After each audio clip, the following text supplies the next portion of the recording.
I never imagined a missing notebook could turn into a career-ending disaster for my teacher. Yet that's exactly what happened. It all started when Mrs. Dalton publicly humiliated me in front of the entire economics class. She rifled through my empty backpack, sneered, and declared, "Clearly you can't afford supplies, maybe a scholarship student. Like you should rethink their priorities." The room went silent, and I felt every eye burn into me. I smiled and sat down, but inside I was seething. They don't know my father is the wealthiest man in the state, owner of a fortune, 500 company, private jets, and a sprawling estate. I kept my family's fortune under wraps on principle, but Mrs. Dalton's bias gave me an opening I couldn't ignore.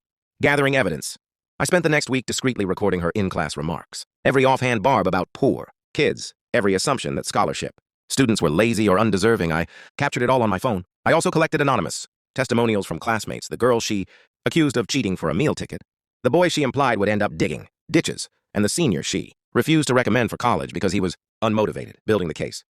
With my father's legal team on standby, I drafted a formal complaint to the school board. It laid out a clear pattern of discrimination: Mrs. Dalton's public shaming of scholarship students, her refusal to provide reasonable accommodations, and her disparaging comments that cultivated a hostile environment. Attached were time-stamped video clips, written statements from 10 students, and a chart showing at least a dozen incidents over 2 semesters. Pulling the strings.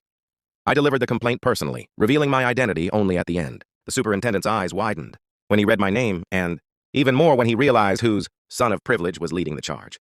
Within 48 hours, an independent investigator was on campus. Parents of other scholarship kids rallied. The PTA demanded transparency. Mrs. Dalton was placed on administrative leave pending a hearing. The final blow. At the emergency school board meeting, I watched as Mrs. Dalton tried to defend herself.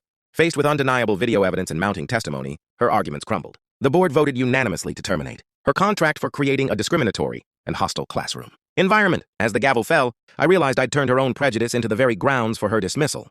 I returned to class the next day as if nothing had happened. The substitute teacher handed me a brand new notebook, no questions asked. Mrs. Dalton's name was already off the faculty roster, and whispers of discrimination suit followed her out the door.